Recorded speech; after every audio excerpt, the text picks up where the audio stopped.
para esse próximo retiro. Então, é uma alegria estar com os irmãos, é uma alegria, né, ver essa liderança jovem, pujante, trabalhando então nesse retiro. A ideia, né, da proposta desse retiro, a proposta do tema então, fora do sistema. A ideia de ficar fora de um sistema que, então, a gente vai falar dele nessa noite especial. E aí, né, eu me lembrei daquela musiquinha, né? Show, tô fora, negócio de mentira, tá fora. Quase que eu pedi para os meninos, então, da nova turma fazer aqui, né? Porque eu escolhi esse tema, né? A proposta hoje, né?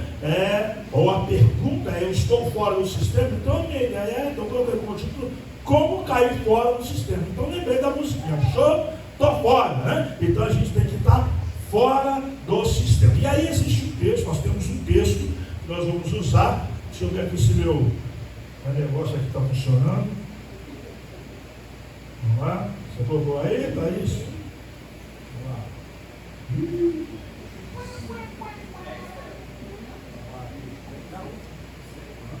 Deixa eu ver se está.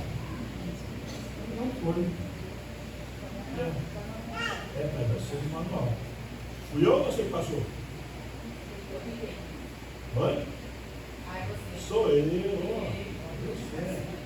Vamos lá o texto? Vamos ler juntos? Vamos ler juntos aí? Portanto, irmãos, rogo-lhes pelas misericórdias de Deus, que se ofereça em sacrifício vivo, santo e agradável a Deus. Este é o culto racional de vocês.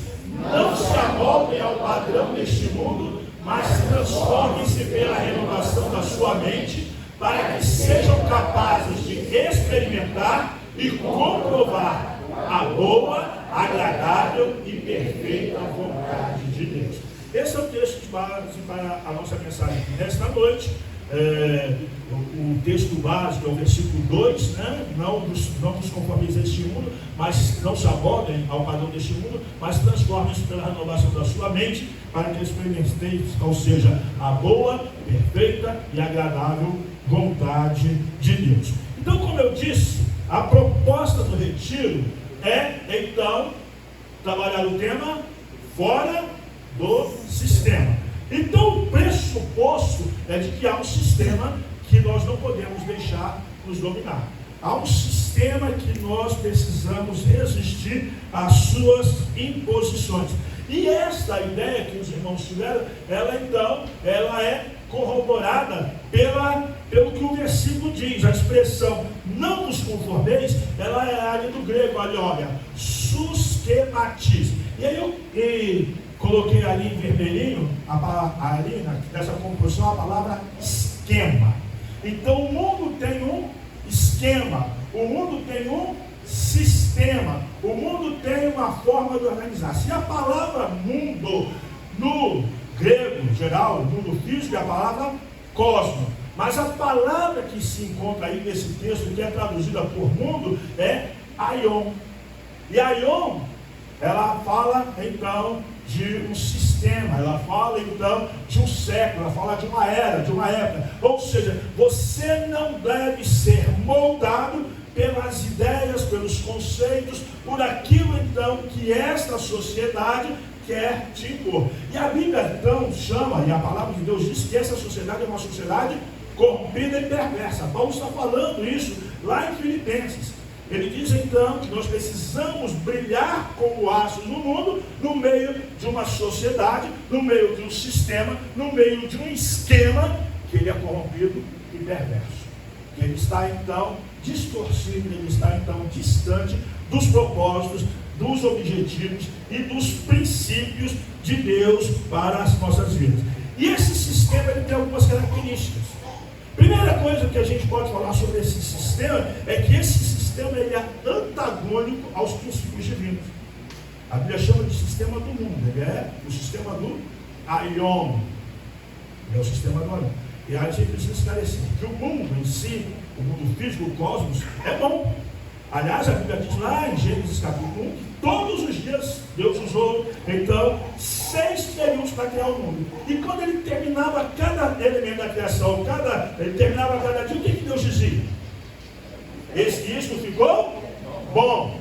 Primeiro dia, tudo que ele fez, ficou bom. Segundo dia, terceiro dia, quarto dia, quinto dia, sexto dia, muito bom. Muito bom. Então o mundo, as coisas que Deus criou, são boas. O sistema leva a gente a fazer uso mal das coisas boas que Deus colocou. O sistema corrompe, o sistema distorce, o sistema estraga. O sistema, as ideias, os princípios, os valores, eles corrompem aquilo que é bom. Então, o pecado, muitas vezes, ele pode ser uma distorção de coisas boas. Quer ver você? Sexo, segundo o padrão de Deus, é bom ou é mal? Bom. Mas ele pode ficar muito ruim.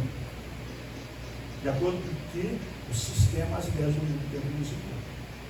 Ele distorce, ele corrompe, ele estraga. Então, a verdade é que nós precisamos escapar desse sistema e não do mundo. Porque o grande erro, muitas vezes na história, por exemplo, a história do cristianismo tem o chamado movimento monástico. O que foi o movimento monástico? É o movimento então que surgem os monges. E os monges se identificam com a sociedade má. A sociedade é má, a sociedade é corrompida. Então, o que eles fazem? Eles saem do meio da sociedade, vão então para os mosteiros. E lá nos mosteiros eles pensam que estão escapando da corrupção do mundo. E lá no mosteiro eles descobrem que o mal está dentro deles. E não no mundo em geral. Então, nós precisamos, esse escape não consiste em nos retirar do mundo. Jesus, ele ora em João capítulo 17, ele diz assim: olha, Senhor, eu peço então que não os tire do mundo, do cosmos, mas os livre do mal, do aion.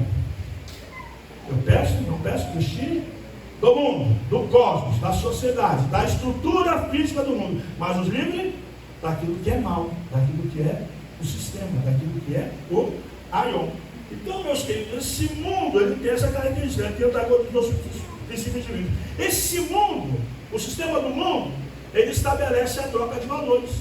Aliás, Isaías já advertia, lá em Isaías capítulo 5, versículo 20, ai dos que ao mal, chamam ao mal de bem, e chamam ao bem de mal, e fazem das trevas luz, e da luz trevas, do amargo doce, e do doce amargo. Você sabe quando Isaías escreveu isso? Quanto tempo tem que Isaías escreveu isso? Só para você ter ideia, Isaías viveu 700 anos antes de Jesus. Então isso tem pelo menos 2.700 anos. Beleza? E parece que Isaías está escrevendo no tempo de hoje. No tempo de hoje é assim, né? O que é certo torna-se errado. E o que é errado, até dentro da igreja. Você leva na igreja e diz: você está querendo ser muito santo.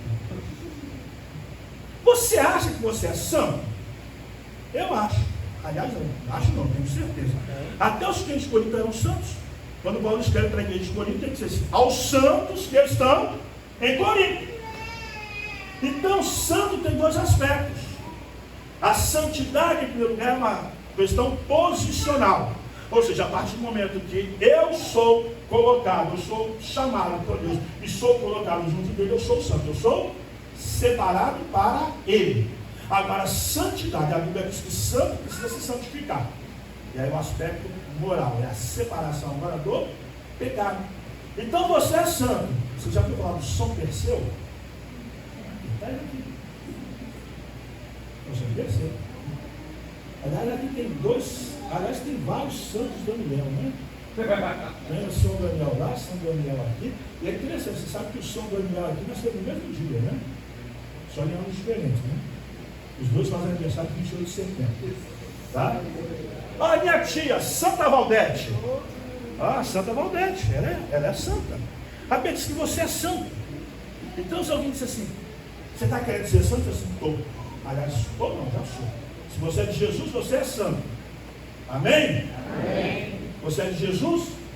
Amém. Glória a Deus. Santo. Você é assim. Então, o mundo quer corromper valores. O mundo quer, então, nos tirar e quer trocar. E quer, então, trocar valores. O que é certo, torna-se errado. O que é errado, torna-se certo. O sistema também, ele é soberbo. Ele é soberbo.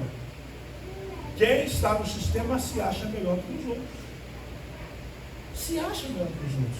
E olha o que a Bíblia fala. Isaías também é nosso inspirador lá em Isaías 5:21, versículo que eu li. Ai dos que são sábios aos seus próprios olhos e inteligentes em sua própria opinião. É a opinião deles. São sábios aos seus próprios olhos, inteligentes em sua própria opinião. Se ensoberbecem do que são. E aí, sabe o que é pior? O que é pior? Ele usa uma roupagem nova para velhas práticas e valores. O mundo, ele é antagonista aos princípios de Deus, antagônico aos princípios de Deus, ele estabelece troca de valores, ele é soberbo e usa roupagem nova para velhas práticas e valores. E é isso que nos adverte o escritor de Eclesiastes, capítulo 1, versículo 9. O que foi, tornará a ser. O que foi feito, se fará novamente. Não há nada novo debaixo do sol. As velhas práticas, erradas, errôneas do passado, elas voltam com nova roupagem, mas a essência é a mesma. E a gente precisa ter a sabedoria para identificar isso, para viver, para então perceber então o engano, a armadilha que muitas vezes nos é colocada. Olhe bem, então o propósito é não sermos arrastados pelos enganos dos homens. Como cair fora desse mundo. O propósito é esse. O propósito é não sermos arrastados pelo engano dos homens. Olha o que diz a Bíblia. Vamos ler juntos? Efésios 4:14. Pode ler. O propósito é que não sejamos mais como crianças, levados de um lado para o outro pelas ondas, nem jogados para cá e para lá, por todo vento de doutrina, pelas astúcias e desejos dos homens induzem ao erro. Então, o propósito é que nós não sejamos como crianças, porque criança pode ser levada para onde um adulto o conduz. Aquele que aparentemente tem mais sabedoria do que ele, mais inteligência e mais capacidade, e ela é levada, né? Porque várias vezes criança é teimosa, né? Aliás, algumas a gente tem que aprender muito com criança, até com a teimosia dela, né? Mas a verdade é que o mundo quer nos arrastar. Olha bem, a palavra lá levados ali é a palavra arrastados. O que é ser arrastado? É ser conduzido contra a vontade. Às vezes você está vivendo esse conflito. O que o texto está dizendo? Você está vivendo esse conflito. Você sabe que é correto. Você sabe o que você deve fazer. Mas o mundo, o sistema do mundo, tenta te arrastar, te levar. O propósito, então, de Deus é que nós não sejamos arrastados. Nós não somos levados, nós não somos conduzidos para o caminho, para, então, decisões que sejam erradas. E a nossa base, então, para estudar isso, está na carta aos Romanos. Romanos tem duas divisões muito especiais. Aliás, Paulo, ele também faz isso em outras cartas. A primeira parte é a parte doutrinária. Paulo está falando sobre a justificação pela fé. No capítulo 1, ele fala, então, do pecado dos gentios, no capítulo 2, pecado de Deus, no capítulo 3, universalidade do pecado, no capítulo 4 ele começa a falar sobre a salvação, no 5, justificação pela fé, no 6, então ele vai sustentando isso, vai falar contra os antinomistas, aqueles que acham que porque você é salvo pela fé, pela graça, você não precisa então andar de maneira correta. No capítulo 7 ele fala do nosso conflito, o bem que eu quero fazer, esse não faço, mas o mal que eu não quero fazer, esse faço. No capítulo 8, um dos mais lindos capítulos da Bíblia, tá? Capítulo 8 é o capítulo da vitória, né? Gosto muito do versículo 18, as aflições desse tempo presente não podem se comparar com a glória que em nós há de ser revelada, né? Então, e esse capítulo termina com aquele hino de vitória: estou certo que minha morte, minha vida, nem os anjos, nem o presente, nem o futuro, nem qualquer coisa da criação poderá nos separar do amor de Deus que está em Cristo Jesus, o nosso Senhor. Capítulo 9 a 11 ele vai falar do futuro de Israel, e ele termina com um hino maravilhoso. Ele diz assim: ó capítulo 11, a profundidade das riquezas, tanto da sabedoria quanto do conhecimento de Deus. Quem então ensinou algo a Deus? Porque dele, por ele, para ele são todas as coisas, glória a ele, eternamente amém. No capítulo 12 ao capítulo 16, Paulo vai nos falar, então, vai aplicar a doutrina. Porque qual é a grande questão, irmãos? Doutrina sem prática é algo seco, é algo, então, que não nos dá sentido. Mas prática sem doutrina pode se tornar mero legalismo. Então ele vai unir as duas coisas. Nós temos uma base, e a partir dessa base nós vamos então ter uma prática. E ele começa o capítulo 12 com um apelo. Olha só, ele coloca uma coisa admirável.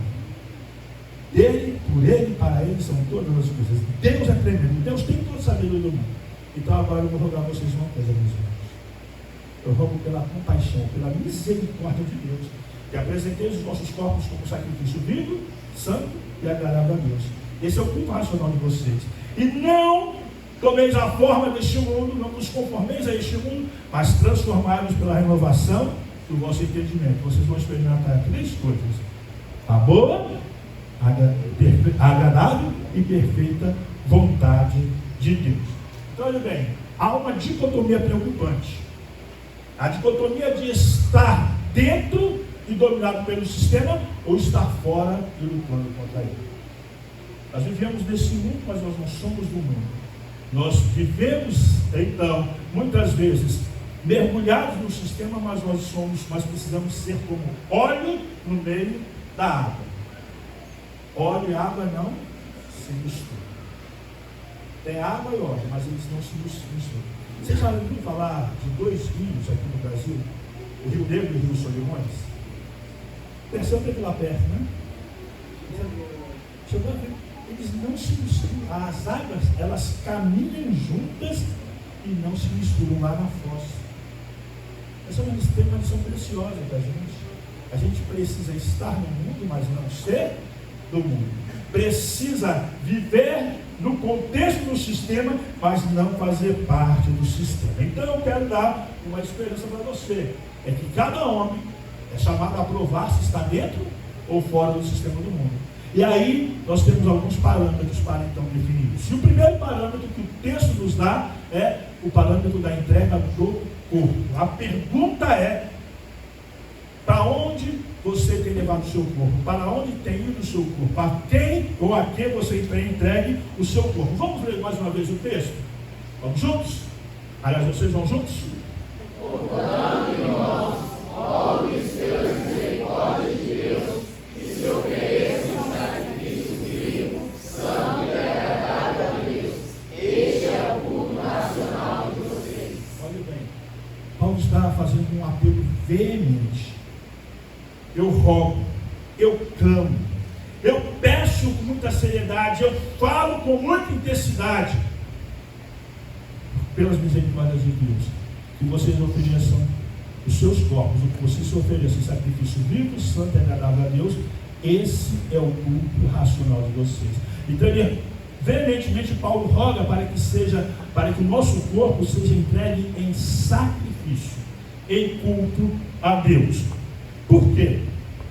E ele está falando aos crentes de Roma. Então ele está falando a uma comunidade cristã. Ok? Então ele está falando para a gente, tá?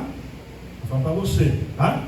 Você então é romano agora em Jacaraí, tá? Você é um crente aqui em Jacaraí. Os romanos eram gentios. Os romanos eles não tinham a formação religiosa dos judeus. Os romanos eles não tinham a expectativa que os judeus tinham da vinda do Messias. Mas Jesus, ele contrapõe a todo o sistema romano, onde César era Deus. E agora, César era Senhor. E agora, crentes em Roma, proclamam que César não é Senhor, que Jesus Cristo é Senhor. A sociedade, o sistema romano era: César é Senhor. Eles se entregaram em devoção a César. Agora o cristão diz: Jesus Cristo é Senhor. Então meu culto não é mais a César, meu culto é a Jesus. Jesus é o meu Senhor. E aí a palavra Senhor tem algumas conotações, né? O Senhor primeiro é um Ele é o quê? Das nossas vidas? Então ele é Senhor, seria Senhor, ele é o quê? Dono. Segunda conotação é que quem é Senhor, é dono, ele faz o quê? Manda. Manda. E aí alguém diz assim: manda quem pode e obedece? Não, quem é obediente. Obedece quem é obediente. Obedece quem é obediente. Nós somos obedientes a Jesus, porque Ele é o nosso dono. Então Paulo está dizendo: olha, rogo-vos, pois irmãos, pela compaixão de Deus, que apresenteis os vossos corpos em um sacrifício vivo, santo, agradável a Deus. Esse é o culto racional de vocês. Olhe bem, inclui uma motivação, inclui um modo, inclui um destinatário. Qual é a motivação? Misericórdia de Deus. O que é misericórdia? O que é misericórdia? Misericórdia significa naturalmente ter um coração miserável, ter um coração inclinado àquele que está na miséria. Um coração que socorre, é compaixão. Um coração que socorre aquele que identifica aquele que está sofrendo e vai ao encontro dele. Você lembra? Que Jesus, quando ele começa o ministério, ele olha as multidões e ele sente uma grande compaixão, uma misericórdia, porque a multidão andava desgarrada como ovelha sem pastor. A multidão estava perdida. A multidão estava fadada ao fracasso. Jesus olha para a multidão e tem compaixão, se compadece, tem misericórdia. Então, a motivação de Paulo é a misericórdia de Deus. Misericórdia que a gente tinha falado. Ele diz, olha, no capítulo 1, os gentios estão perdidos. Capítulo 2, os judeus estão perdidos. Capítulo 3, a humanidade está perdida. Em capítulo 3 nós temos o famoso isso. Romanos 3, 23. O que é Romanos 3, 23? Todos pecaram e separados, destituídos, estão da glória de Deus, estão distantes de Deus, estão em estado de miséria. Eu rogo por essas misericórdias. Eu rogo por essa misericórdia que se manifestou, os quais que vocês entreguem o corpo de vocês em culto a Deus. Em culto a Deus. Essa é a motivação. Esse é o motivo. O modo é que nós então possamos entregar em sacrifício vivo, santo e agradável. Nossa entrega tem que ser então como sacrifício vivo, como sacrifício santo e como sacrifício agradável a Deus. E aí então, qual é o destinatário? Deus. O nosso culto deve ser feito a Deus. E aí Paulo está impactado pela sabedoria de Deus. Lá, que eu já citei lá, de Romanos 11, 33 a 36. Ele baseia isso nas atitudes de Deus, e essa atitude compassiva de Deus que então se revela ao mandar Jesus para redimir o mundo. E esse culto tem ligações com o Antigo Testamento, mas ele também tem diferença com o Antigo Testamento. Qual é a semelhança? Assim como o culto do Antigo Testamento era sacrifício, o nosso culto também é sacrificial. Pastor! Essa é uma música antiga, tá? Assim, Deus não me pediu sacrifício, só pede que o dele me seja real. Mas vocês cantam uma música assim: eu quero, vem do Espírito, eu quero matar a minha carne. Você tem que matar a sua carne. É sacrificial. Porque a nossa carne, diz Paulo no capítulo 7, olha só, o argumento para o capítulo 7, assim: eu na minha cabeça, eu sei o que é correto. No meu coração, eu sei o que é correto. E eu quero fazer o que é correto, eu consigo na lei de Deus, porque essa lei é boa. Mas nos membros do meu corpo há um conflito com essa querer, com essa vontade. Porque eu vejo que eu quero fazer, mas logo que eu não quero fazer, eu também você vai fazer sacrifício. Porque você tem que negar a sua carne. Você tem que negar aquilo que a sua carnalidade, que a sua natureza carnal quer. Meu querido irmão, deixa eu falar uma coisa para você. Não conta para ninguém não, tá? Não conta lá em Barcelona, não. Você também quer Barcelona. Então não conta lá, não. Meu irmão, se não fosse o Espírito Santo na minha vida, você não sabe que eu seria capaz. Eu sou mau.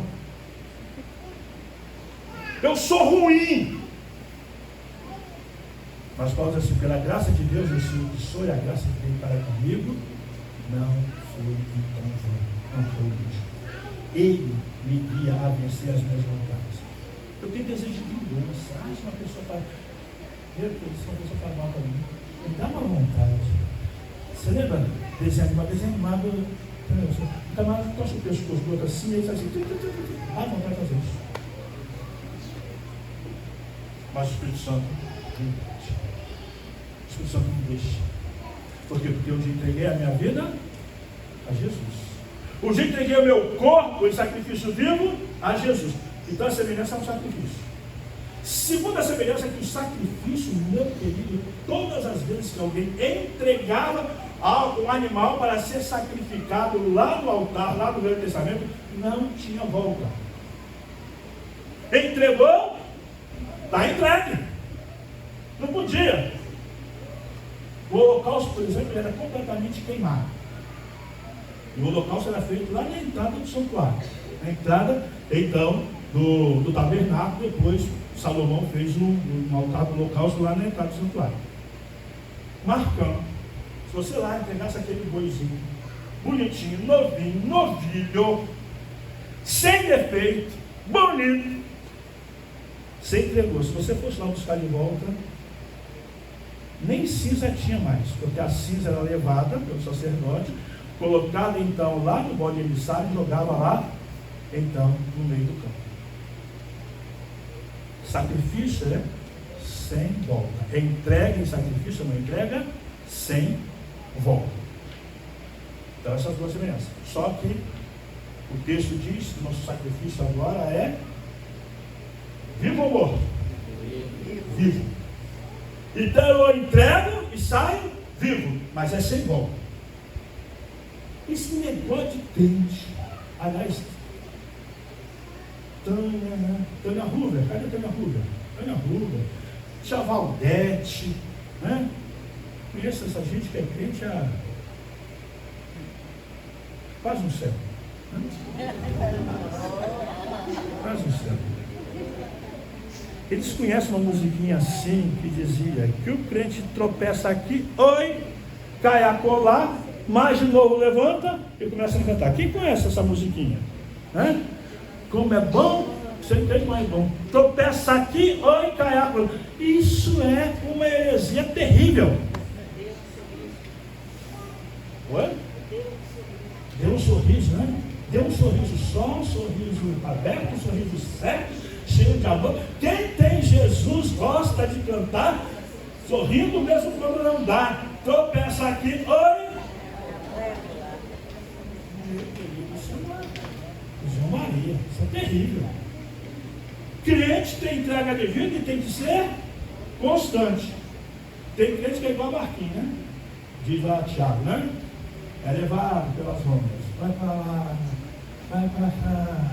Não tem um leme, não tem uma bússola, não tem uma âncora.